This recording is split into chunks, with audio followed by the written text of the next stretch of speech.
Everyone, स्वागत है आप सभी लोगों का क्रोटो सीरीज में। आज मैं डिस्कस करूंगा क्रोटो सीरीज का 1.10 क्वेश्चन। एक बेहतरीन सवाल जिसमें प्रोजेक्टाइल मोशन और साथ ही साथ मैथ्स का शानदार यूज है। क्वेश्चन क्या है वो मैं आपको एक्सप्लेन कर देता हूं। एक कैनन, कैनन मतलब समझते हैं आप, तोप, उससे एक शेल को फायर किया गया वी नॉट वेलोसिटी से, ठीक है। और यहां पर एक शेल्टर है, मतलब एक इंक्लाइंड सरफेस है, भी है, सिंपल सी बात है। और वो इंक्लाइंड सरफेस हॉरिजॉन्टल के साथ अल्फा एंगल बना रहा है। हमने कैनन को जिस पॉइंट से फायर किया ना वो पॉइंट ए है, और इस शेल्टर का जो लोअर मोस्ट पोजिशन है वो बी है, और पॉइंट ए और बी के बीच का ये डिस्टेंस हमें यहां क्वेश्चन में एल गिवन है। और यहां से हमने वी नॉट वेलोसिटी से इस तरीके से फायर किया गया, ठीक है। क्वेश्चन क्या पूछा जा रहा है? You have to find the maximum range of a shell. Question को पहली बार में पढ़ने के बाद ऐसा लगता है यार कितना आसान क्वेश्चन है। ग्राउंड टू ग्राउंड प्रोजेक्टाइल में हमें पता है मैक्सिमम रेंज 45 डिग्री पे आती है, तो आप इसे 45 डिग्री पे फेंक दो, और 45 डिग्री पे फेंकोगे भाई तो आपको मैक्सिमम रेंज जो मिलेगी वो क्या मिलेगी? वी नॉट स्क्वायर बाय जी। मुझे उम्मीद है कि इतने बेसिक्स आपके प्रोजेक्टाइल के क्लियर होंगे। लेकिन सुनिएगा सवाल, सवाल में सबसे बड़ा चैलेंज जो है ना वो ये शेल्टर है। मान लीजिए अगर आपने 45 डिग्री पे प्रोजेक्ट किया, ये बात आप जानते हैं कि रेंज मैक्सिमम होती है, लेकिन 45 डिग्री पे मूव करते हुए अगर ये इस इंक्लाइंड सरफेस से टकरा गया तो वो समस्या है ना सबसे बड़ी। मतलब ऐसा नहीं होना चाहिए ना कि ड्यूरिंग द मोशन ये इस इंक्लाइंड सरफेस से टकरा जाए। मतलब सबसे बड़ा समस्या जो है वो बेटा इसकी वजह से है। क्लियर है बात? तो मैं यहां पर सबसे पहले वो एंगल फाइंड आउट करना चाहूंगा, मतलब वो एंगल ऑफ प्रोजेक्शन, जिस एंगल ऑफ प्रोजेक्शन के लिए ये इस सरफेस को जस्ट टच करते हुए निकल जाए, इस तरीके से, लाइक दिस।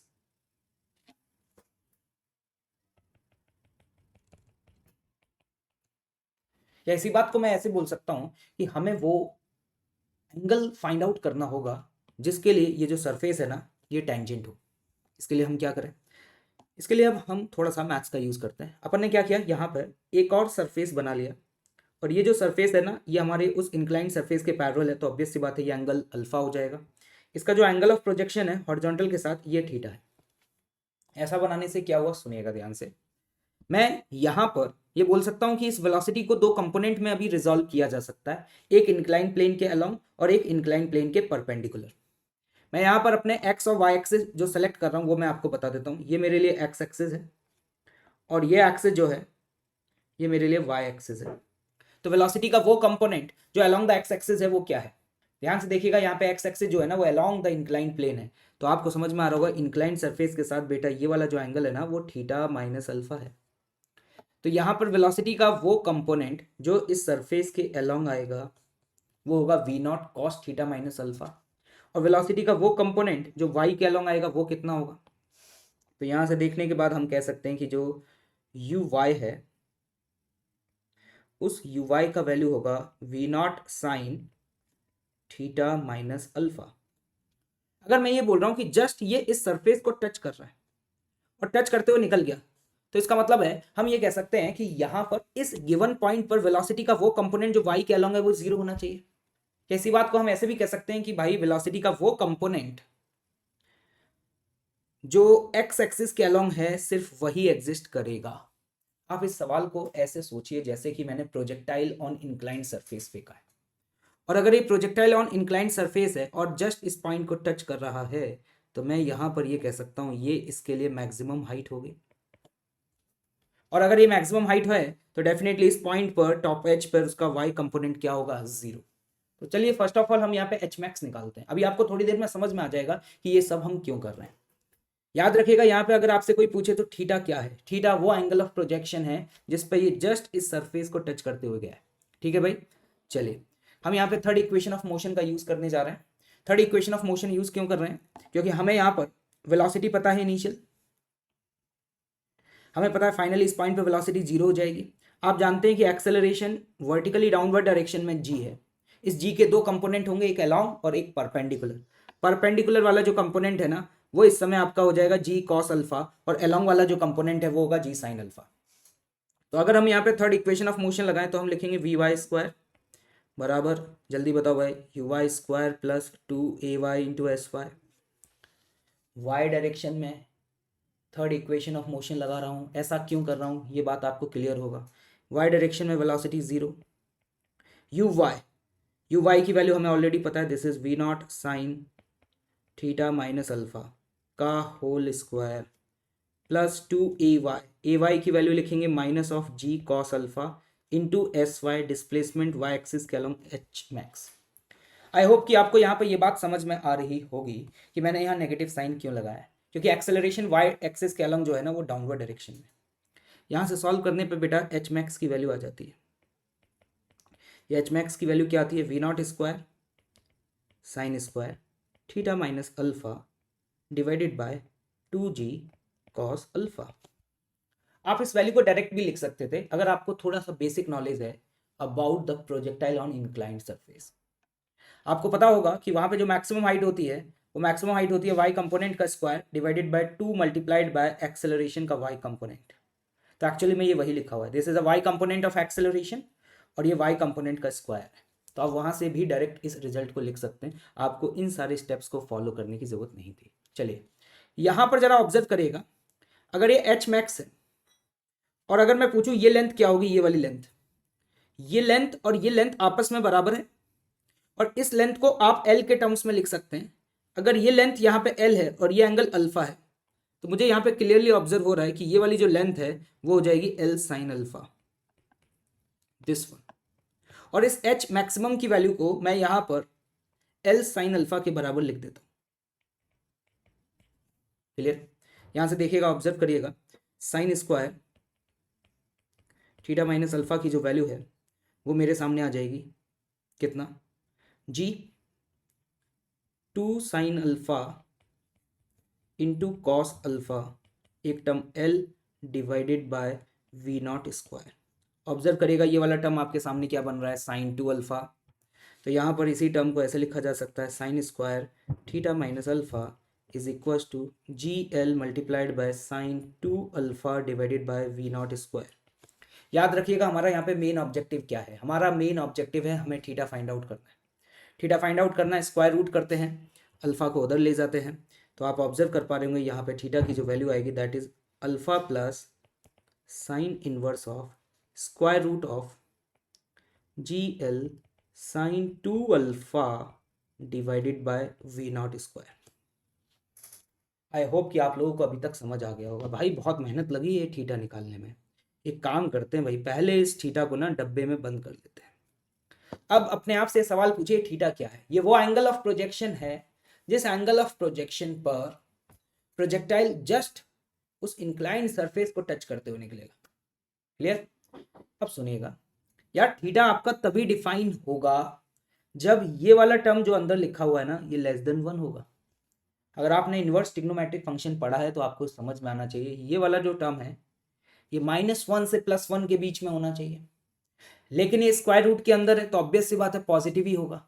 तो डेफिनेटली ये वाला टर्म आपका लेस देन 1 होना चाहिए। अगर ये ग्रेटर देन 1 हो गया तो थीटा की रियल वैल्यू ही एग्जिस्ट नहीं करेगी। और ये ग्रेटर देन 1 कब होगा, ये ग्रेटर देन 1 तब होगा भाई जब आपका न्यूमरेटर जो है वो डिनोमिनेटर से ज्यादा हो जाए।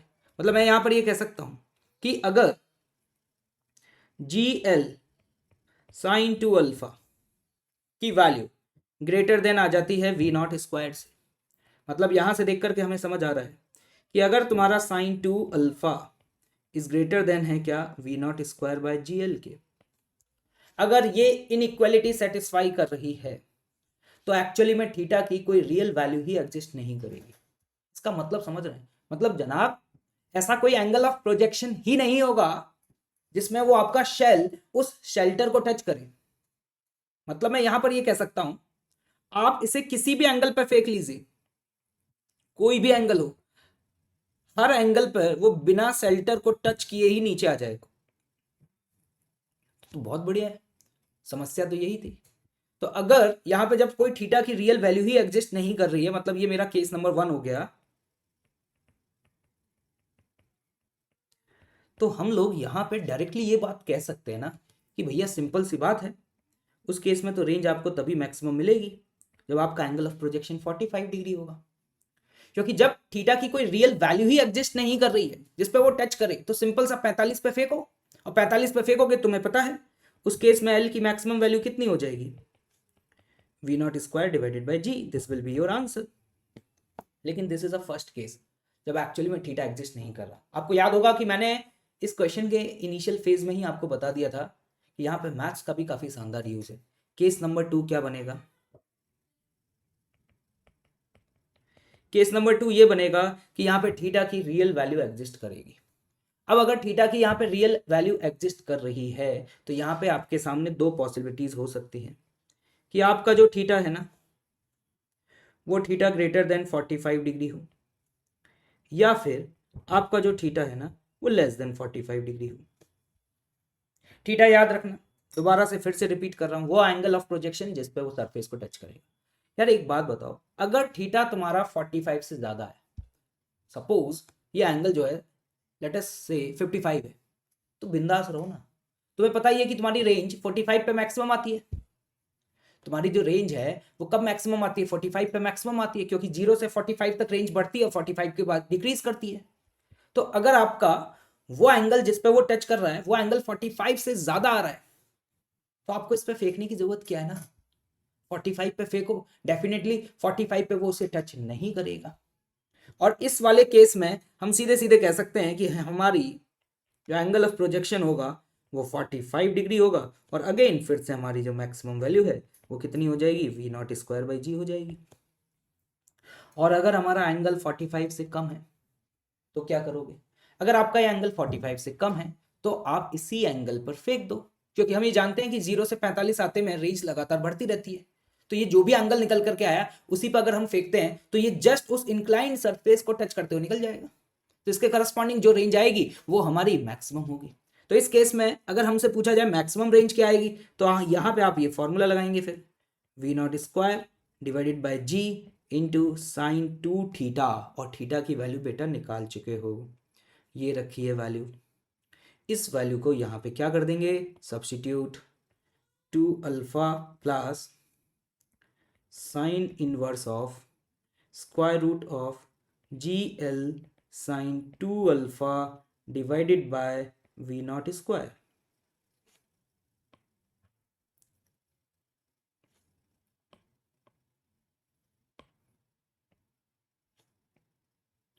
ये होगी आपकी रेंज की मैक्सिमम वैल्यू, या मैं इसी को बोल सकता हूं दिस इज एल मैक्सिमम। तो that is the case number 2। Case number 2 में भी आपके पास दो केस बने। आई होप कि आपको सॉल्यूशन समझ में आ गया, मतलब मुझे एक बात क्लियरली समझ में आ चुकी है कि केस नंबर 2, ये केस नंबर 2 कब बनेगा ये भी बता दो। ये केस नंबर 2 वाली पॉसिबिलिटी तब आएगी जब थीटा एग्जिस्ट करेगा, और थीटा एग्जिस्ट करने की कंडीशन क्या थी कि ये वाला टर्म लेस देन 1 होना चाहिए, और ये वाला टर्म लेस देन 1 होने के लिए मतलब यहाँ पे जो आपने ये इनइक्वालिटी लगाई थी ना, मतलब हम यहाँ ये कह सकते हैं बेटा ये साइन 2 अल्फा की जो वैल्यू है ना that is less than V naught square divided by G L. अगर ये वाली कंडीशन है ना तो यहाँ पर हमारे सामने ये दो पॉसिबिलिटीज बनती है। आई होप सो कि आपको समझ में आ गया। क्लियर है बात? Okay, thank you so much.